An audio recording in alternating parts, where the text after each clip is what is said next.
Partie 2 de l'interview de Toyotaro, Torishima et Nakatsuru à la Japan Expo 2025. Donc, on a fait une partie 1 où je vous présentais les 8 premières questions de notre interview qu'on a faite avec les trois grands monsieur de l'univers de Dragon Ball. Et cette fois, on va voir le reste des questions à partir de la question 9. Donc, je rappelle le contexte très rapide. En gros, Torishima, Toyotaro et Nakatsuru sont venus à la Japan Expo cette année. On a eu l'opportunité de les rencontrer. On était dans une salle enfermée pendant 1h30 avec eux et on était environ une dizaine de médias à leur poser tout un tas de questions. Alors ce que je reprochais, comme je l'ai dit dans la première partie, c'est qu'il n'y a pas d'enchaînement cohérent parce qu'on nous a simplement posé là, un peu comme des bêtes, et on nous a dit allez-y, posez vos questions, démerdez-vous. Ce qui fait que voilà, on a un peu ces questions qui s'enchaînent les unes à la suite des autres, mais sans réelle cohérence. Donc là on arrive à la question 9, que j'ai d'ailleurs moi-même posée.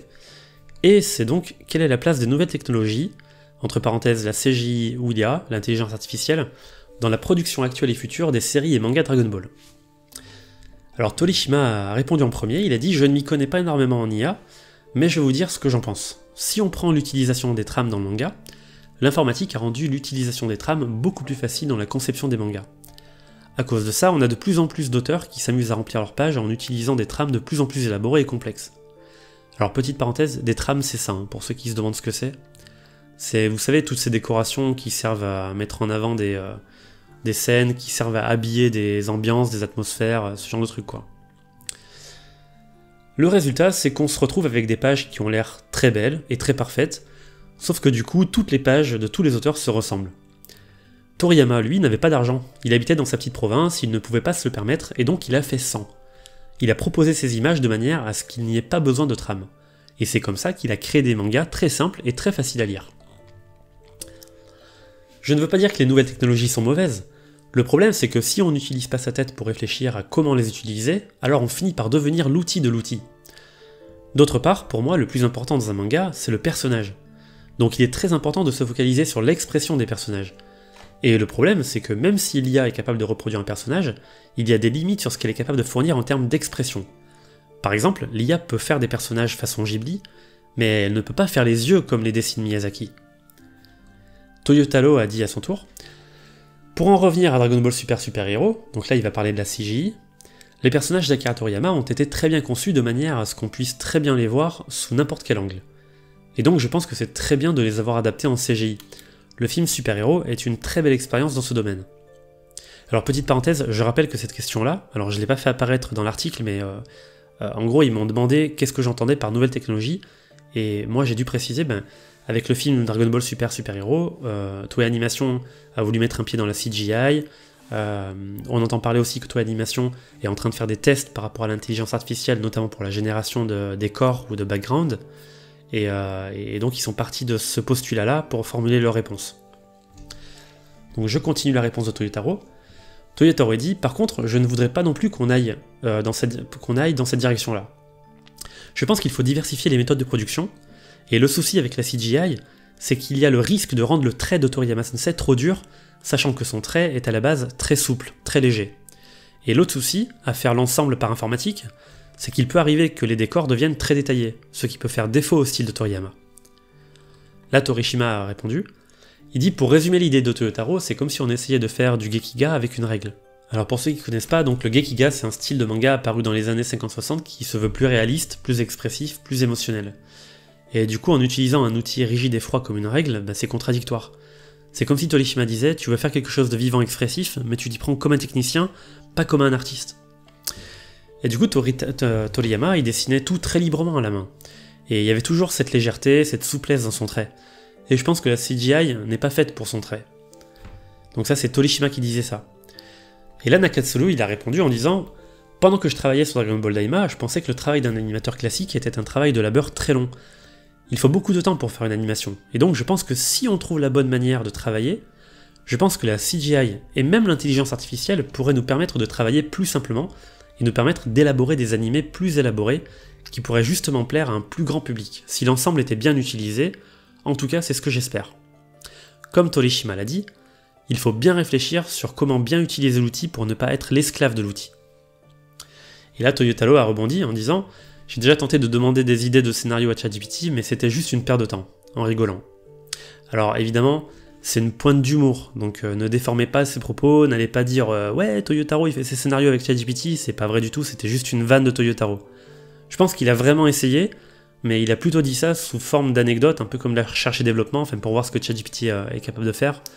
Mais voilà, c'était pas du tout dans une intention professionnelle, parce que clairement, je pense qu'il ne l'aurait vraiment pas avoué sur ce ton-là. Voilà. Question 10. En 2020, vous avez déclaré lors d'une interview avec Hiroshi Matsuyama qu'il n'y avait rien à apprendre en Dragon Ball. Cette phrase a fait beaucoup parler, pourriez-vous nous l'expliquer? Et là, Torishima, il a un peu paniqué, il a dit cette phrase a beaucoup fait parler comment? Parce que, tu sais, le mec, il s'était presque demandé s'il avait pas dit une boulette, en fait.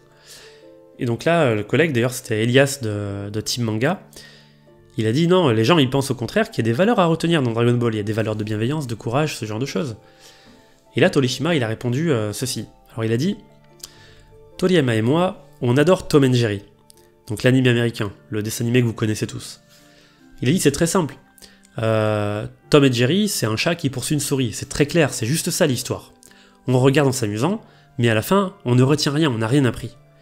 Et ben dans l'animation principale, le plus important, enfin pas le plus important, mais il a dit en animation, le principal, c'est les personnages et les mouvements. Et dans un manga aussi, quand on le lit, c'est très amusant, mais à la fin, il reste rien. Tout à l'heure, j'expliquais qu'avec Toriyama, on cherchait ce qui était intéressant. Et à la fin, on a trouvé cette réponse, on doit arriver à ça. On doit arriver à ce que le public lise en s'amusant, et à la fin, rien d'autre. Encore une fois, c'est le point de vue de Torishima. Hein. La création du manga est quelque chose de très simple. Même un enfant peut le faire. Dans le monde, il existe plein de mangas avec des thèmes compliqués et pas très simples. Et ça donne pas très envie de les regarder. L'autre fois, j'ai discuté avec une personne de la maison d'édition en Allemagne, et il a dit que, par exemple, l'attaque des Titans, ça fait beaucoup de bruit. Sauf qu'au final, le manga papier, il a pas beaucoup marché. Et le truc, c'est qu'à la fin de la série animée, le manga, il se vendait plus. Mais si vous prenez Dragon Ball et Naruto, ça continue à se vendre bien que les séries animées soient terminées. Alors, quelle est la différence? Eh bien, dans Dragon Ball ou Naruto, on retrouve dans un style shonen, où le lecteur, il va dans les yeux du personnage et il va découvrir un monde avec des univers à travers les yeux de ce personnage. Ce n'est pas tant l'histoire qui importe le plus, mais l'idée que le lecteur est emporté par le personnage. Grâce à cette construction simple, on arrive à séduire des populations adultes et enfants. C'est comme si on buvait du... Alors là, il a fini par cette citation-là, il a dit « On boit du coca et de l'orangina parce que c'est bon, mais quand on a soif, on boit de l'eau. » Voilà. Comprenez ce que vous voudrez, je vous avoue que sa réponse était vraiment pas claire. Question 11, vous avez commencé à réaliser des fans manga pour devenir le mangaka officiel de Dragon Ball Super. Alors ça c'est une question pour Toyotaro.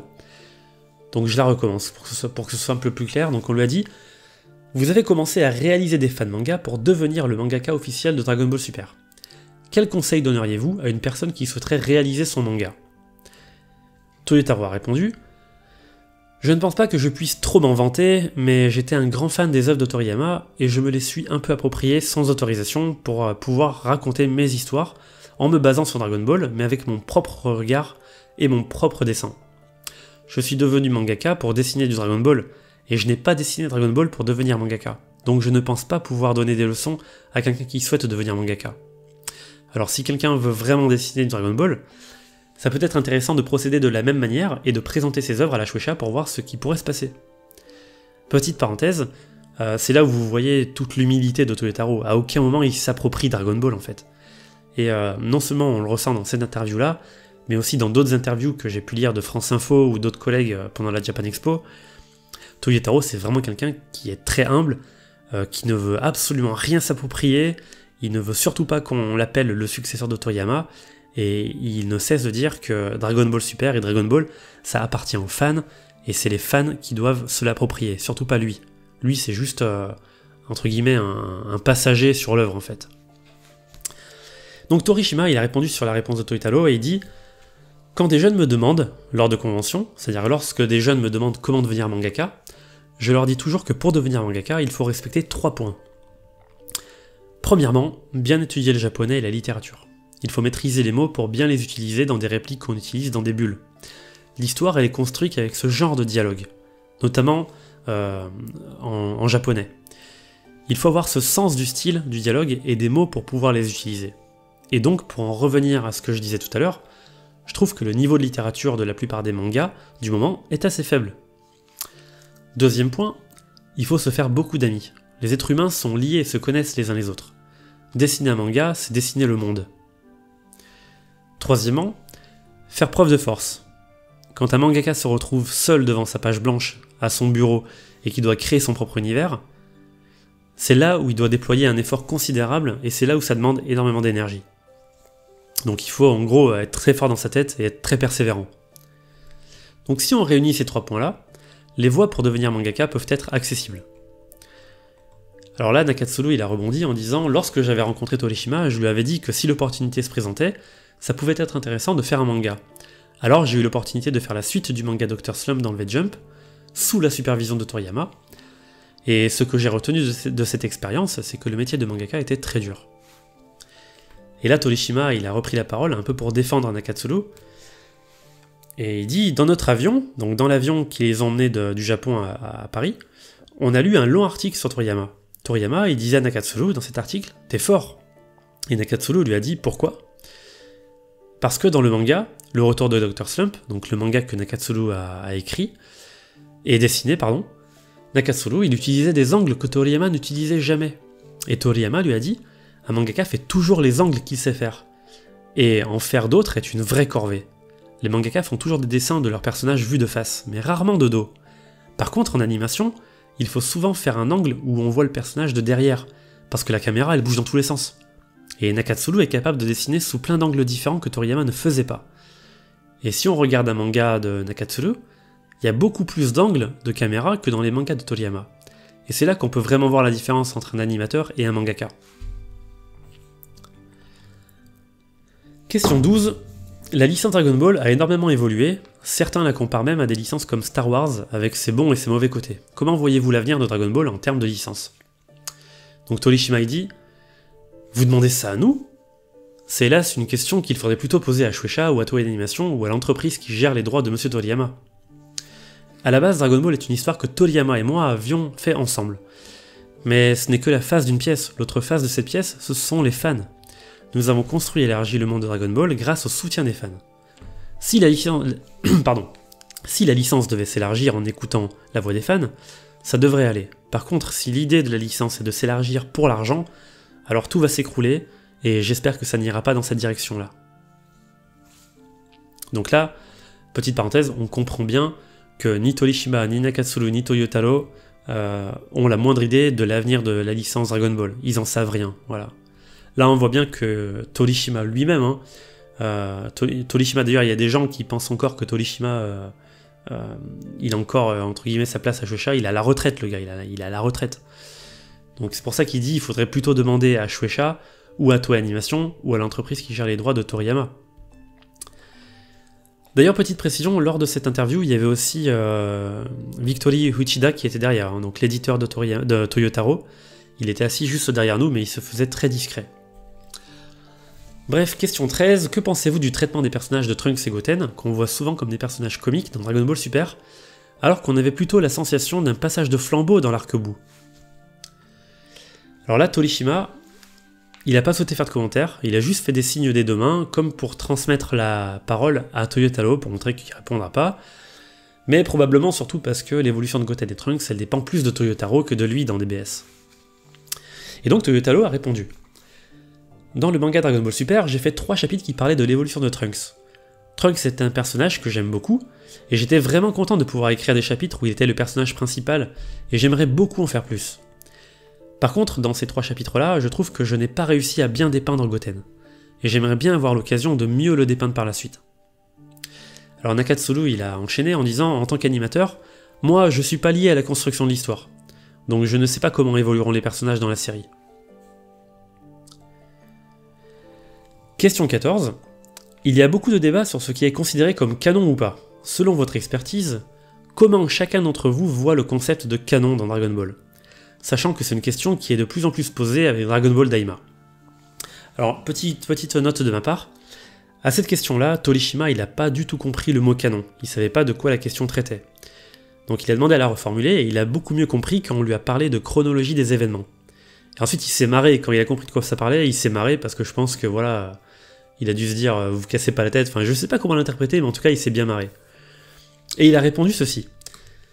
Il a dit, je vais seulement répondre de mon propre point de vue. Tout d'abord, sachez que M. Toriyama était bordélique. ça lui arrivait très souvent d'oublier la continuité des personnages qu'il avait lui-même créés. Deuxièmement, c'est quelqu'un qui pensait tout le temps à comment réjouir les fans. Et donc il faisait des histoires au fil du temps sans se prendre la tête. En conclusion, il n'y a pas de continuité ou d'ordre, point barre. Il a vraiment dit point barre. Alors selon Toyotaro, donc je lis la réponse de Toyotaro, lui il a dit « J'aime quasiment toutes les œuvres qui existent dans Dragon Ball. Pour moi, tout est plus ou moins canon parce que j'ai tout vu. Après, ce n'est pas vraiment mon rôle de savoir qui détermine ce qui est canon ou ce qui ne l'est pas. Et je pense que c'est mieux si chaque fan décide lui-même de ce qui est canon ou pas dans sa propre continuité, et je pense que c'est mieux comme ça. » Alors, petite note de moi-même, j'ai précisé que Toyotaro, alors lui il a utilisé le terme canon, en japonais canon. Alors je sais pas si c'est parce que lui, il est plus à l'écoute des réseaux sociaux que Torishima, probablement. Peut-être que le terme canon est en train de devenir un standard en japonais, mais en tout cas, toujours est-il qu'il l'a utilisé. Pourquoi je précise ça? Parce que je sais que sur les réseaux, il y en a qui disent que le concept ou le mot canon n'existe pas en japonais, ce qui est totalement faux. Vous pensez bien que les japonais sont pas plus bêtes que nous, donc ils se sont bien posé la question eux-mêmes, que ce soit dans les années 90 ou aujourd'hui. Alors, par exemple, donc là je continue la réponse de Toyotaro, par exemple, Dragon Ball Online est un jeu auquel j'ai joué autrefois, et il fait aussi partie du canon, selon moi. Alors Nakatsuru, il faisait toujours des réponses un peu évasives. Il a dit je ne suis pas vraiment sûr non plus. Donc en gros, lui, sa réponse était arrêtez de me faire chier avec ça, s'il vous plaît, j'en sais rien en fait. Question 15. Question à tous les trois, quelle était votre relation de travail avec Toriyama et auriez-vous une anecdote à ce sujet? Alors Nakatsuru, il a dit cela fait environ 20 ans que je n'ai pas vu Toriyama. Sur Dragon Ball Daima, j'ai eu quelques échanges par mail avec Toriyama sur la construction des personnages. J'envoyais des esquisses, il me renvoyait des corrections, il m'a demandé de refaire des choses. On a pas mal échangé de ce côté-là, et j'étais content car ça faisait longtemps que ça n'était pas arrivé. Akira Toriyama nous a quittés pendant la production de Dragon Ball Daima, et j'ai travaillé très dur pour profiter de ces dernières consignes pour représenter le plus possible Toriyama dans la production de Dragon Ball Daima. Alors concernant Torishima, il a répondu « Toriyama détestait travailler, mais il adorait dessiner. Être mangaka, c'était un travail pour lui. Donc il voulait toujours se dépêcher de finir son travail pour aller s'amuser. Par exemple, dans le Tenkaichi Budokai, donc lors des tournois, les championnats du monde des arts martiaux dans le manga, c'était une corvée pour lui de dessiner le gros bâtiment, vous savez le bâtiment derrière le Tenkaichi Budokai. Et donc il a fait en sorte que Krillin casse ce bâtiment pour ne plus avoir à le redessiner. Toriyama n'aimait pas non plus colorer le noir dans ses dessins, parce que c'est chronophage. Et c'est pour ça que le Super Saiyan a les cheveux blancs, en tout cas dans le manga. C'était vraiment un artiste pour pouvoir en faire le moins possible. Et du coup, il était très rapide. Et c'est lui-même qui le disait, son boulot à la semaine sur Dragon Ball, il le finissait en une journée. Et le reste de la semaine, il allait s'amuser. Par exemple, Toriyama a passé énormément d'argent à restaurer sa voiture, une Jaguar Mark II. Il a essayé toutes les couleurs possibles et imaginables pour savoir comment refaire la couleur de sa voiture. À tel point que même son ami Masakazu Katsura avait appris ça, et il l'avait lui-même aidé en dessinant entre 4000 à 5000 dessins de cette voiture en différents coloris. Et le plus drôle dans tout ça, c'est qu'après tout ça, finalement, quand on lui a demandé quelle couleur il avait finalement retenue, Toriyama il a répondu finalement, la toute première couleur que j'avais choisie, c'était la bonne. Et c'était ce genre de choses que Toriyama faisait après avoir fini son manga. Il avait vraiment ces deux faces. Alors ensuite, réponse de Toyotaro.